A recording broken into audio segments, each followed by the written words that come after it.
चलते चलते way one के अंधकार से निकलकर ऐसे स्थान पर पहुंचे जो भगवान भास्कर के दिव्य प्रकाश से आलोकित हो रहा था और सामने नाना प्रकार के सुंदर कवृक्ष, मनोरमुग्धका एवं मनोमुग्धकारी दृश्य दिखाई दे रहे थे। रामचंद्र ने विश्वामित्र से पूछा, हे मुनिराज, सामने पर्वत की सुंदर उपत्यकाओं में हरे हरे वृक्षों की जो लुभावनी पंक्तियां दृष्टिगत हो रही हैं, उनके पीछे ऐसा प्रतीत होता है कि जैसे कोई आश्रम है। क्या वास्तव में ऐसा है या यह मेरी कल्पना मात्र है? वहां सुंदर सुनदर मधुरभाषी पक्षियों के झुंड भी दिखाई दे रहे हैं, जिससे प्रतीत होता है कि मेरी कल्पना निराधार नहीं है। विश्वामित्र जी ने कहा, हे वत्स, ये वास्तव में आश्रम ही है और इसका नाम सिद्धाश्रम है। ये सुनकर लक्ष्मण ने पूछा, गुरुदेव, इसका नाम सिद्धाश्रम क्यों पड़ा?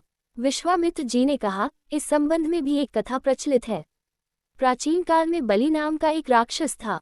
बलि बहुत पराक्रमी और बलशाली था और समस्त देवताओं को पराजित कर चुका था। एक बार उसी बलि ने यहाँ पर एक महान यज्ञ का अनुष्ठान किया था। इस यज्ञानुष्ठान से उसकी शक्ति में और अभिवृद्धि हो जाने वाली थी। इस बात को विचार करके देवराज इंद्र अत्यंत भयभीत हो गया। इंद्र समस्त देवताओं को साथ लेकर भगवान विष्णु के पास पहुंचा और उनकी स्तुति करने के पश्चात उनसे प्रार्थना की, हे त्रिलोकीनाथ, राजा बलि ने समस्त देवताओं को परास्त कर दिया है और अब वह एक विराट यज्ञ कर रहा है। वह महादानी और उदार हृदय राक्षस है। उसके द्वार से कोई भी याचक खाली हाथ नहीं लौटता। उसकी तपस्या, तेजस्विता और यज्ञादि शुभ कर्मों से देवलोक सहित संपूर्ण ब्रह्मांड कौप उठा है। यदि उसका ये यज्ञ पूर्ण हो जाएगा तो वह इंद्रासन को प्राप्त कर लेगा। इंद्रासन पर किसी राक्षस का अधिकार होना सुरों की परंपरा के विरुद्ध है। अतएव हे लक्ष्मीपति, आपसे प्रार्थना है कि आप कुछ ऐसा उपाय करें कि उसका यज्ञ पूर्ण न हो पाए। उनकी इस प्रार्थना पर भगवान विष्णु ने कहा, आप सभी देवता निर्भय और निश्चिंत होकर अपने अपने धाम में वापस चले जाएं। आप लोगों का मनोरथ पूर्ण करने के लिए मैं शीघ्र ही उपाय करूंगा। देवताओं के चले जाने के बाद भगवान विष्णु वामन बौने का रूप धारण करके वहां पहुंचे जहां पर बलि यज्ञ कर रहा था। इस बौने किंतु परम तेजस्वी ब्राह्मण से राजा बलि अत्यधिक प्रभावित हुए और बोले, विप्रवर, आपका स्वागत है, आज्ञा कीजिए, मैं आपकी क्या सेवा कर सकता हूँ?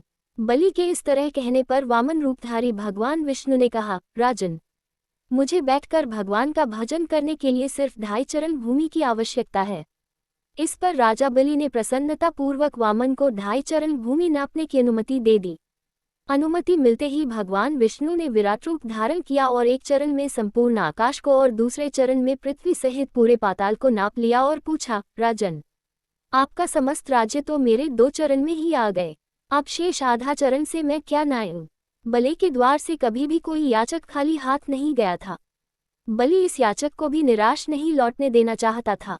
उसने कहा, हे ब्राह्मण, अभी मेरा शरीर बाकी है, आप मेरे इस शरीर पर अपना आधा चरण रख दीजिए। इस पर भगवान विष्णु ने बलि को भी अपने आधे चरण में नाप लिया। बलि का ये दान इतना महान था कि बलिदान के नाम से विख्यात हो गया। भगवान विष्णु ने बलि की दानशीलता से प्रसन्न होकर उसे वरदान दिया कि यह स्थान सदा पवित्र माना जाएगा, सिद्धाश्रम कहलाएगा और यहाँ तपस्या करने वाले को शीघ्र ही समस्त सिद्धियां प्राप्त होंगी। उसी समय से यह स्थान सिद्धाश्रम के नाम से विख्यात है और बहुत से ऋषि मुनि यहाँ तपस्या करके मुक्ति लाभ करते हैं। मेरे स्वयं का आश्रम भी इसी स्थान पर है।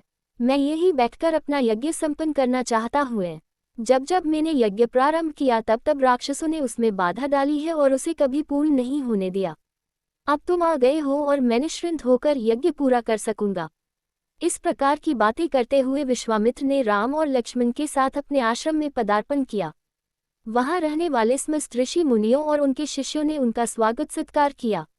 राम ने विनीत स्वर में गुरु विश्वामित्र से कहा, मुनिराज, आप आज ही यज्ञ का शुभारंभ कीजिए। मैं आपको विश्वास दिलाता हूं कि मैं आपके यज्ञ की रक्षा करते हुए इस पवित्र प्रदेश को राक्षसों से मुक्त कर दूंगा। राम के इन वचनों को सुनकर विश्वामित्र यज्ञ सामग्री एकत्रित करने में जुट गए।